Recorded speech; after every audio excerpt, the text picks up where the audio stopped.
اعوذ باللہ من الشیطان الرجیم بسم اللہ الرحمن الرحیم بسم اللہ الرحمن الرحیم قاف والقرآن المجید۔ یہ دوسری صورت ہے جو ایک حرف مقطع سے شروع ہوئی ہے۔ پہلے صاد والقرآن ذی الذکر، یہ ہم پڑھ چکے 23ویں پارے میں۔ قاف والقرآن المجید تیسری آئے گی 29ویں پارے میں، نون والقلم وما یسطرون۔ یہاں بھی قسم ہے قرآن مجید کی، بڑی شان والے قرآن کی۔ اس سے آگے محذوف مانی ہے وہی جو سورہ یاسین کے اندر میں نے آپ کو بتایا، یاسین والقرآن الحکیم انک لمن المرسلین۔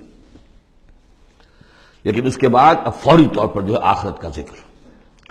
بل عجبوا ان جاءهم منذر منهم فقال الکافرون ھذا شیء عجیب، کیا انہیں بہت عجیب محسوس ہوا ہے کہ ان کے پاس ایک آیا ہے انہی میں سے خبردار کرنے والا، منذر انذار سے۔ فقال الکافرون ھذا شیء عجیب، تو کافروں نے کہا یہ تو بڑی عجیب سی بات ہے۔ اذا متنا وکنا ترابا، کیا جب ہم مر جائیں گے اور مٹی ہو جائیں گے؟ ذالک رجل بعید، یہ بہت دور کی کوڑی لائے ہیں، یہ دوبارہ رجوع کرنا جو ہے بہت دور کی بات ہے۔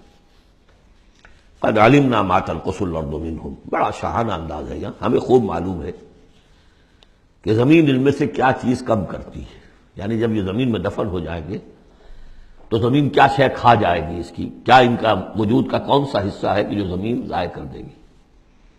وَعِندَنَا کتاب حفیظ، اور ہمارے پاس تو ایک کتاب ریکارڈ ہے، وہ حافظ خانہ موجود ہے، سب کے اعمال موجود ہیں، اور ان کی جانیں جو ہیں وہ تو ہم یہاں سے لے جاتے ہیں، وہ علیین میں ہیں یا سجین میں ہیں، وہ تو وہاں ہے۔ تو یہ تو ایک جسم ہے جو خاک سے آیا تھا، منہا خلقناکم وفیہا نعیدکم ومنہا نخرجکم تارۃ اخری، وہ ٹھیک ہے، لیکن ان کا جو اساس کارنامہ ہے، ان کی جو زندگی ہے، ان کی ارواح، ان کی جانیں، وہ ہمارے پاس ہیں، اعمال نامے ہمارے پاس ہیں۔ بل کذبوا بالحق لما جاءہم، لیکن انہوں نے جھٹلا دیا ہے حق کو جب کہ ان کے پاس آیا۔ فہم فی امر مریج، اب وہ ایک بڑی الجھن کے اندر مبتلا ہو گئے۔ یعنی یہ الجھن ایسی ہے کہ عقلی طور پر تو دلائل جو حضور دے رہے ہیں وہ بہت قوی ہیں، بات سمجھ میں آتی ہے، کیسے ممکن ہے؟ اگر تو یا تو انکار کر دیجئے یہ سب جو ہے الٹ ٹپ چل رہا ہے، کوئی نہ نظام ہے جہاں کا، نہ کوئی پیدا کرنے والا ہے، نہ اس کی کوئی بھی اس کے اندر کوئی معقولیت ہے، رام کی لیلا ہے تو بات اور ہے۔ لیکن اگر اللہ نے پیدا کیا ہے اور اللہ ایک حکیم ہستی ہے تو اس نے انسان کو پیدا کیا، اس میں اخلاقی حص رکھی، تو اس کے کوئی نتائج نکلنے چاہیے۔ تو دلیل تو قوی ہے، لیکن یہ کہ ان کی طبیعت ہے، وہی جو شعر میں نے ابھی پہلے آپ کو سنایا کہ جانتا ہوں ثواب طاعت و غور پر طبیعت ادھر نہیں آتی۔ اتنے خوگر ہو چکے ہیں فسق اور فجور کے، اور اپنی عادات کے اتنے اس کے ایک قید خانے میں مقید ہو چکے ہیں۔ ایک نظم ہم نے پڑھی تھی ایف اے کے زمانے میں، the cage, I built these bars when I was young۔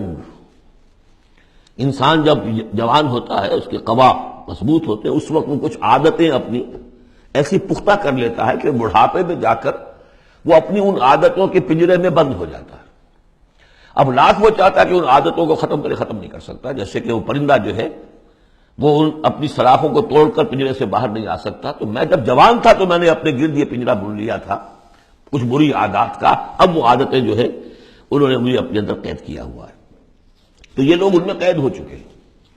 افلم ينظروا الى السماء فوقهم، تو کیا انہوں نے دیکھا نہیں آسمان کی طرف جو ان کے اوپر ہے، کیف بنیناها، ہم نے اسے کیسے بنایا ہے، وزیناها، کتنا اسے مزین کر دیا ہے، وما لها من فروج، اور اس میں کوئی رکھنے نہیں ہے۔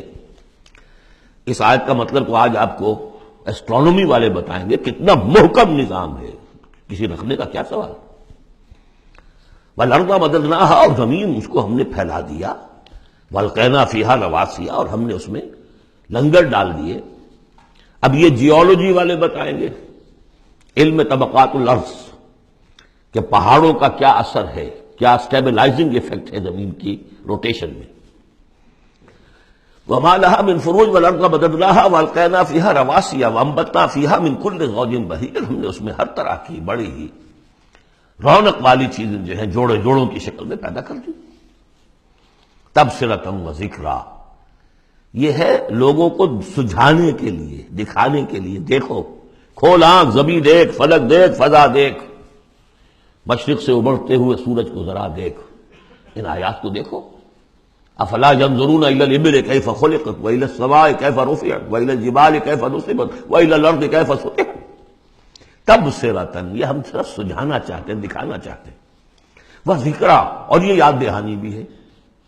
نشانی کو دیکھ کر کوئی یاد آ جاتا ہے جس کی وہ نشانی ہوتی ہے، ان نشانیوں کو دیکھ کر تمہیں اللہ یاد آنا چاہیے، خالق ان کا بنانے والا، ان کا مصور، هو اللہ الخالق البارئ المصور لہ الاسماء الحسنی۔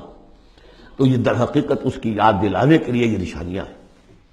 لکل عبد منیب، لیکن یہ اسی بندے کے لیے ہے جو منیب ہو، خود کچھ رجوع رکھے ہوئے ہو، وہی جو تمہیں کہتا رہا ہوں کہ فطرت مس نہ ہوئی ہو، روح مری نہ ہو، تب تو یہ تمام چیزیں جو ہیں مفید ہوں گی، آنکھیں بھی کھل جائیں گی اور تذکرہ یاد بھی آ جائے گا۔ اگر فطرت مر چکی ہو، مسخ ہو چکی ہو، پھر ظاہر بات ہے کہ کسی سے کوئی فائدہ نہیں ہوگا۔ وَنَزَّلْنَا مِنَ السَّمَاءِ مَاءً مُبَارَكًا، اور ہم نے آسمان سے اتارا مبارک پانی، مبارک کی وضاحت میں کر چکا ہوں۔ برکت اسے کہتے ہیں کسی شے کے اندر جو پوٹینشیل خیر ہے اسے نکال کر باہر لے آئے۔ تو یہ پانی بارش کی، باران رحمت جو ہے یہ ماء مبارک کا ہے، زمین کی روئیدگی کو نکال کر باہر لاتا ہے۔ فَأَنبَتْنَا بِهِ جَنَّاتٍ وَحَبَّ الْحَصِيدِ، تو ہم نے اگا دیا اسی کے ذریعے سے باغات بھی اور کھیتیاں بھی جو کٹ جاتی ہیں۔ اب دیکھیے بہت خوبصورت ہے یہاں پہ جو ترتیب، جنات اسے کہتے ہیں باغات، درخت لگا رہتا ہے پھل اتار لیتے ہیں صرف، اور کھیتی وہ ہوتی ہے گندم کی کھیتی، وہ پوری فصل کٹ جاتی ہے، وہاں کوئی اب درخت باقی نہیں رہتا۔ یہ نہیں ہے کہ صرف سٹے توڑ لیجئے باقی کھڑی رہنے دیجئے، نہیں، حصید تو وہ در حقیقت حب الحصید، اناج کی جو کھیتیاں ہوتی ہیں وہ تو کٹ جاتی ہیں۔ والنخل باسقات لها طلع نضید، اور ہم نے ایسے کھجوریں پیدا کر دی، ان کے درخت کے بہت لمبی لمبی ہیں، اونچے اونچے ہیں، لها طلع نضید، ان کا خوشہ جو ہے تہ بر تہ کھجوریں ان کے اندر لدی ہوئی ہیں۔ رزقا للعباد، یہ سب کچھ بندوں کے لیے، رزق کے لیے ہم نے بنایا۔ وَأَحْيَيْنَا بِهِ بَلْدَةً مَيْتًا، اور اسی پانی کے ذریعے سے ہمیں مردہ زمین کو زندہ کر دیتے۔ كَذَلِكَ الْخُرُوجُ، اسی طریقے سے تم زمین سے نکل آؤ گے، جیسے کھیتی نکل آتی ہے، پہلے کوئی آثار نہیں تھے، بارش ہوئی کھیتی نکل آئی، گھاس ہی ہو گئی، چلیے اور کچھ نہیں ہے، وہاں گھاس آ گئی، کہاں سے آ گئی؟ زمین میں تو تھی نا، پانی نے نکالا ہے صرف۔ اسی طریقے سے تم سب ہوگے وہیں پر، تمہیں بس نکالنا ہے، ہمارا اذن نکال لائے گا۔ صدق اللہ۔